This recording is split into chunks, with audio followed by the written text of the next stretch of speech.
Coming up in this episode, Ferman tackles the first major exposé book on film censorship, Tom G. Matthews's Censored, the story of film censorship in Britain, Head's role at the BBFC, whilst Quentin Tarantino's Pulp Fiction and Ray Brady's Boy Meets Girl meets Ferman. In 1993 and 1994, Ferman survived a major row with some of the 13 part-time examiners employed by the board to review films, who wanted to move towards universal tolerance of any subject faster than Ferman thought possible, or even desirable. In the end, Ferman, now director of the restyled British Board of Film Classification, dismissed the part-timers, saying that they were free to apply for the 2 or 3 full-time jobs that would replace them. Minutes of board meetings leaked to The Guardian on the 18th of February 1994 tended to show that the censors had either an over-average sense of humour or none at all. For instance, in the case of a film entitled Satin and Lace, An Erotic History of Lingerie, the examiners wanted the movie dealt with under a strict rule which declared that inner labia are out, but outer labia can be in. In the end, they ruled that, quote, glimpses of cleft and labia are acceptable with an 18 certificate, but a clear distension of labia would still be cut for 18. The disgruntled ex-censors, David Blewett, Maggie Mills, Jeremy O'Grady, Carol Topolsky and Annie Robson, all took part in Channel 4 documentary Violence and the Censors in 1994. I used to have a copy of this on VHS, but unfortunately it deteriorated by the time I tried to convert it to DVD. However, all in all, Ferman had nothing to worry about. The documentary essentially showed us how examiners analyse and decide cuts and certificates for films. The real highlight was the former examiners criticising Ray Brady's film Boy Meets Girl, which had just been passed for the cinema. In a cringeworthy moment, Ray Brady walks in just as the ex-examiners have finished verbally slating his third-year film student effort. In all fairness, Boy Meets Girl is a lot more professional than what my third-year film student effort looked like, that's for sure. I know I'd be pissed off if a bunch of twats who had never tried to make a film before slagged my student film off. Nonetheless, it is not known if Ferman was particularly troubled by this documentary. The former examiners themselves had tried to appeal to the Council of Management when they got their notices, but to no avail. One furiously accused the BBFC of being nothing more than Ferman calling the shots, quote unquote. They also argued that full-time examiners would lead to a closed system which would be less responsive to changing social standards on sex and violence. This, however, all fell on deaf ears. So just as the part-timers were on their way out in 1994, new full-time examiners were on their way in. Because from January the 1st, 1995, there would now be 9 full-time examiners at the BBFC, 5 of which would be new. Amongst them was Ross Hodgkiss, of whom there will be more later. When accused of trying to make the changes in order to make his position more powerful, Ferman responded in the Daily Telegraph on 19th of February 1994 by declaring the idea, quote, nonsense, going on to say, quote, I am extremely powerful and keep an extremely tight grip on standards. If I disagree overwhelmingly with the board about a film, I can overrule their decision subject to the discretion of the vice presidents. Meanwhile, the BBFC cogs remained turning throughout this fracas. Pulp Fiction arrived at the board and, whilst Ferman had qualms about what he termed as quote-unquote cool violence, i.e. glamorised violence, as typified by films like Pulp Fiction, he passed it nonetheless uncut for the cinema at 18. However, when it came to the video release, he asked for the heroin injecting scene to be reframed so the viewer wouldn't actually see the penetration of the needle into Vincent's skin. He also asked the distributors of Trainspotting to do the same for their video release, arguing, quote, the detailed process of heroin injection was reduced to minimise its instructional capacity as well as its hypnotic power. Later he would confess to regretting how little he had cut Pulp Fiction. The upside that they show is fixing heroin just before he goes off in his car and driving, and basking in the warm afterglow of his buzz from heroin, and then going off, picking up a beautiful woman and winning a dance competition. And it's an absolute commercial for heroin. 700 little records, all rock, rhythm and jazz. I think with drugs, you're dealing with something really dangerous. And yes, I would hate to think that a decision of mine encouraged even a few people to use heroin that hadn't used it before. Also in 1994, the 12 certificate was introduced to video. Why it took 5 years to do so is anyone's guess, but perhaps the arguably overcautious Ferman feared a backlash since the 1990s were not proving as agreeable as a decade for him as the 1980s had been. Nonetheless, this made a lot of sense since films no longer needed to be cut on video for PG, nor bumped up to 15. In the annual report at the end of the year, there were signs that the video limbo period following the Bolger controversy were coming to an end. One of the videos, The Good Son, had been held up for cinema and then later cut on video in order, as the report puts it, quote, to let bruised memories fade. In other words, when the ravenous press got bored and looked elsewhere for controversy, as they inevitably do. If events weren't already lively enough for the BBFC in 1994, they were about to get a jolt when Tom G. Matthews released his seminal book, Censored: The Story of Film Censorship in Britain. G. Matthews had interviewed not only Ferman, but also several examiners past and present, especially those that had just been sacked. Inevitably, the book documents the different views regarding Ferman's dictatorship at the BBFC, as well as the sacking of the part-time examiners that had just occurred before he had finished the book. Ferman also made time for Matthews to interview him. Upon the book's release, Ferman took the unprecedented step to not only counter some of the claims made in the book, but also to criticise Matthews himself.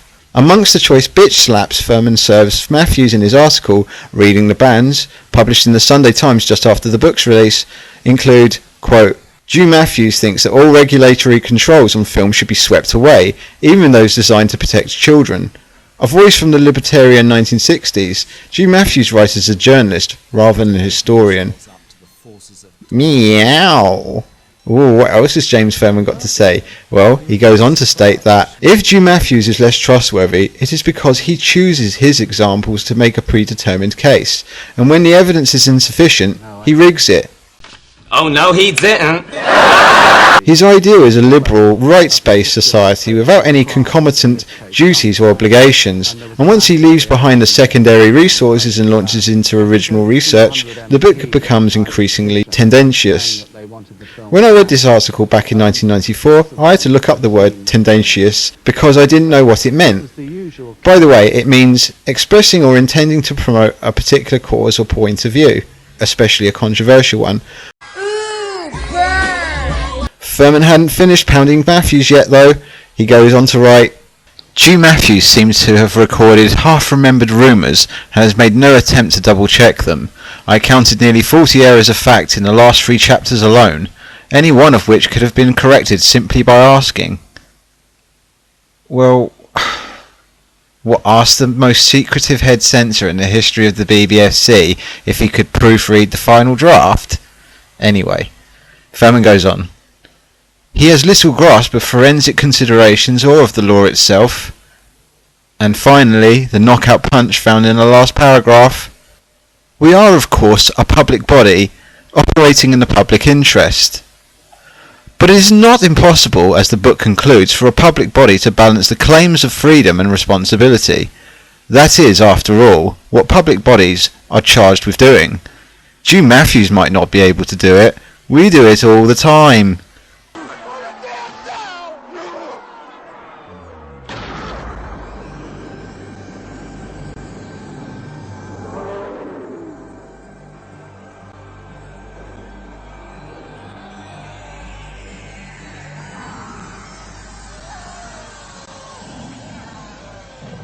So it is fair to say that Matthews was persona non grata with the BBFC. Ferman had an aversion to critics of the BBFC and generally rebuffed requests for interviews from this particular faction. So why did he grant Matthews so much leeway? After all, Matthews could have put his theories and ideas directly to Ferman himself and engaged with him. Meanwhile, in 1994, emboldened by the lack of controversy over sex education videos earlier in the decade, Ferman began to relax the rules for R18 sex videos because, quote, the degree of caution imposed on the R18 category was disproportionate to the current climate of public taste and tolerance, unquote. So there you go. Ferman had been encouraged also by Scotland Yard's Obscene Publications branch, whom told Ferman that the BBFC no longer had to consider what people do with their sexual partners as, quote, depraving or corrupting, because they themselves didn't see it as such. Therefore, they had no problem seeing it in sex works. As a result, Ferman was about to begin a journey from which there was no turning back. In 1995, amidst souped-up tabloid pieces about copycat violence relating to two teens copying Reservoir Dogs, the film is nonetheless given an uncut video certificate and is released on June 14th. Also this month, the tabloids get themselves into a frenzy over the release of Mondo documentary Executions, which is a relatively non-exploitative effort by two young idealistic documentarians. Ferman appreciated the pure motives of the pair, but understood that their intended audience of socially conscious young people would stay away, whilst the voyeuristic or just plain curious would probably flock to it. Nonetheless, it was past 18 uncut, but was banned from W.H. Smith's. In September of this year, Ray Brady's Boy Meets Girl is banned on video. Ferman shows his age by suggesting to the young filmmaker that he could perhaps reshoot the downbeat ending so as to have the police break into the flat and save the man from the clutches of the vengeful woman. Brady, not surprisingly, was not happy with this idea and refused to comply with Ferman's request.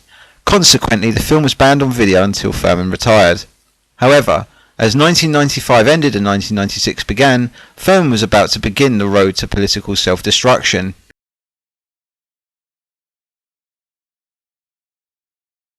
Ferman had long been an advocate of liberating rules relating to consensual hardcore pornography, but it was only now in 1996, 22 years into his reign at the BBFC, that he felt powerful enough to challenge the long-held British status quo relating to the outlaw of consensual hardcore. But first, another nationwide tragedy once again causes a moral panic.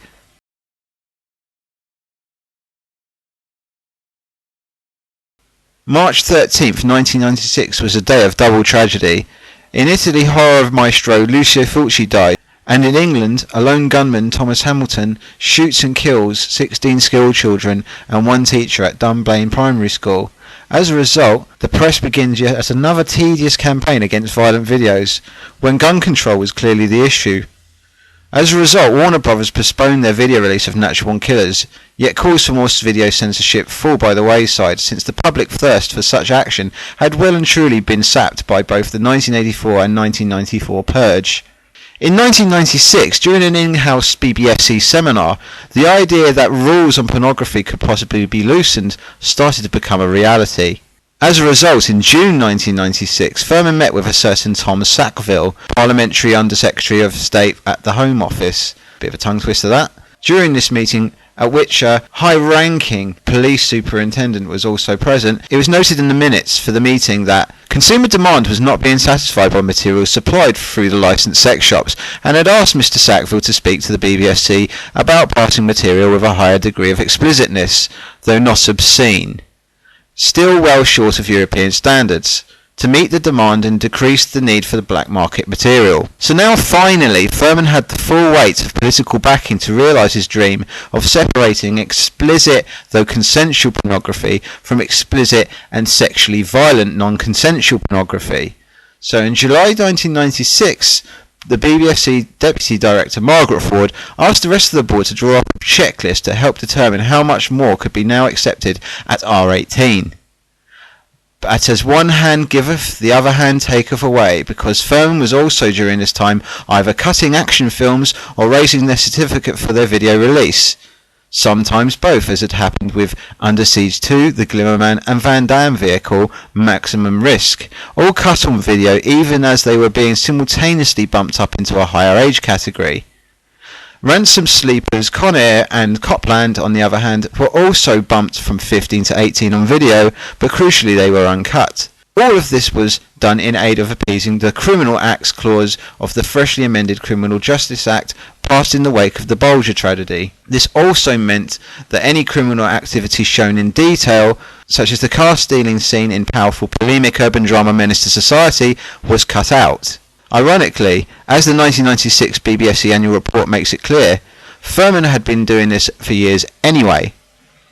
The law itself had just formalised a long-established policy Ferman had already actively been implementing.